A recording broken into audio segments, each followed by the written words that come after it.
So that's how that works. We are enabled faith and belief, and then we actually have faith and believe.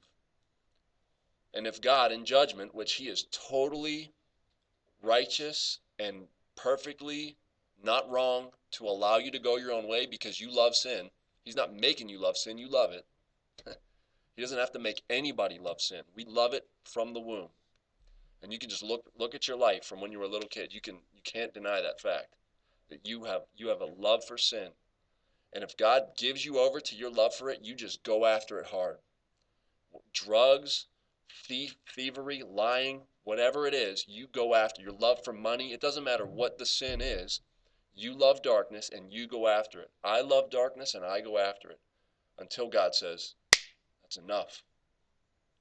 Boom, regeneration hits on hearing the gospel. You are enabled to have faith and belief. You believe and you are saved.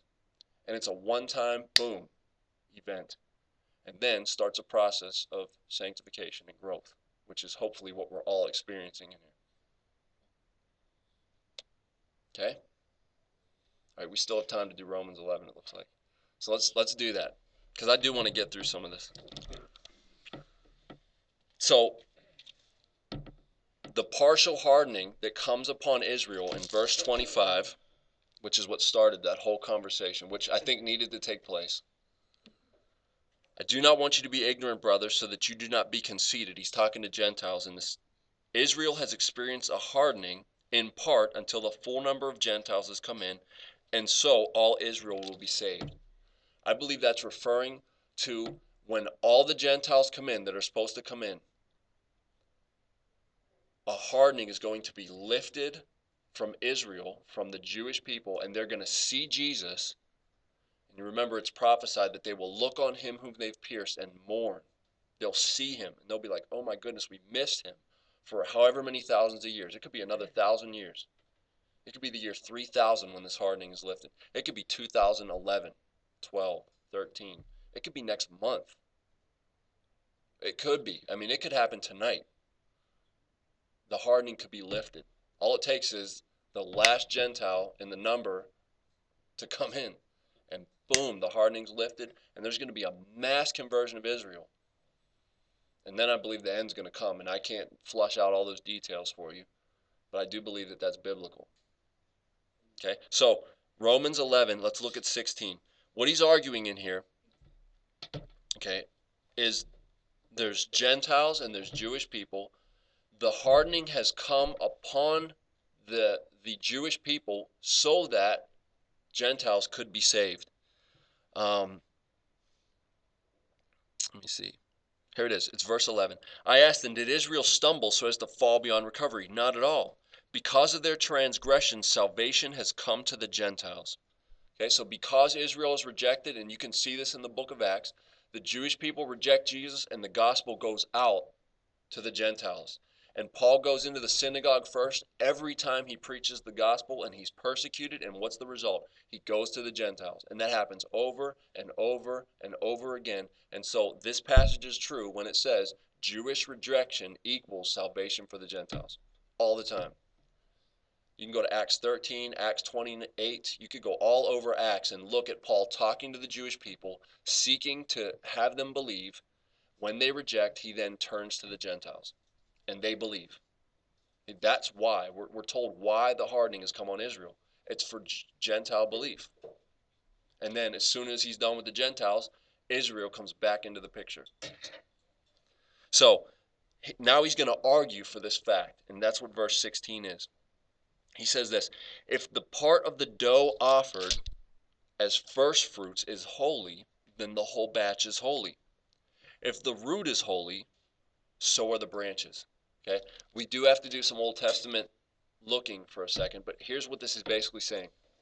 This is basically saying that the dough is Israel, and the tree is Israel. Or I'm sorry, the tree is Israel, and the root, the part that refers to the root and the part that refers to the first fruit of the dough, I believe that is the forefathers, Abraham, Isaac, and Jacob. And he says, look, because the first fruit is holy, and holy doesn't mean this. Okay, we get it twisted when we think of holy as when God is holy. That's not the sense in which this means holy. This sense is consecrated for God's use, holy. Like there were certain vessels that were holy, certain animals that were holy, certain, like Jerusalem was called the holy city. Well, how can a city be holy? It's amoral. It's not moral, right? It's God's set apart for his special use. That's what the holy of verse 16. It's saying the forefathers were set apart for a specific use, for God's use, and what was it? All kinds of stuff. He brought the scriptures through them. He brought the law through them. He brought the Messiah through them. I mean, all kinds of stuff they were holy or consecrated for. And later on, look at verse 28. If you're in Romans 11, look what he says in verse 28. He says, as far as the gospel is concerned, they are enemies, talking about the Jewish people. Yes, Jewish people are enemies of the gospel. They hate it. But on your account, as far as election is concerned, they are loved on account of the patriarchs. Does that make sense? God chose Abraham, Isaac, and Jacob. That's election. He could have chose Pharaoh and Pharaoh's 3 sons if he wanted to, right? But he didn't. He chose Abraham, Isaac, and Jacob. He chose Abraham, Abraham's son, and Isaac's son. Election. That's what it looks like. That's what Romans 9 says election is. It's choosing Jacob and not Esau for his own purposes. Consecrated. And it says that why are they loved? On account of the fathers. That's why I think verse 16 is talking about the patriarchs. If the first fruits of the dough offered is holy or set apart for my use, then the whole lump is, Israel as a nation, holy or set apart for my use. I'm not done with them. They haven't fallen beyond recovery. If the root is holy, the patriarchs, Abraham, Isaac, and Jacob, who formed the Jewish nation, then the whole tree is holy. And then he goes into the tree analogy. Okay, but first, very quickly, I don't want to look at, I have a ton of passages here, but let's just look at the Numbers one. Look at Numbers 15. Numbers 15, 17 to 21. All right, you ready? The Lord said to Moses, speak to the Israelites and say to them, when you enter the land which I am taking you, and you eat of the food of the land, present a portion as an offering to the Lord. Present a cake from the first of your ground meal. That's grain, ground up grain. And prepare it as an offering from the threshing floor. That's where they beat the grain and got the grain out of the chaff. And then remember, the chaff is like the stem and the head. They get the head. Remember when Jesus was walking through the grain fields and him and the disciples were hungry on the Sabbath and they were rubbing the heads of grain?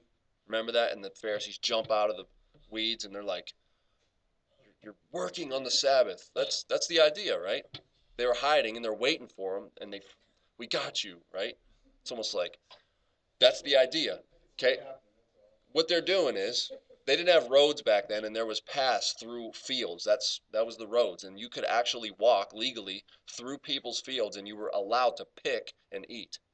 It was legal. You weren't allowed to harvest. You weren't allowed to like take a donkey in there and start, but you were allowed to pick some if you were traveling and rub the head, and the grain that came out, you could eat it. Okay, that's the idea of a threshing floor. There would be a place where they would beat the grain and the grain would fall out, and then what's left over, the stem part and that little fuzzy part that has all them strings hanging off, looks like a nuclear caterpillar, right? It has all them strings, you know what I'm talking about. That part is chaff, and that gets thrown. Okay, so what God's saying here in this passage is, when you beat the grain and you get the grain out, I want you to offer the first of that to me. That's called the first fruits. In fact, if you guys have an ESV, it probably says first fruits.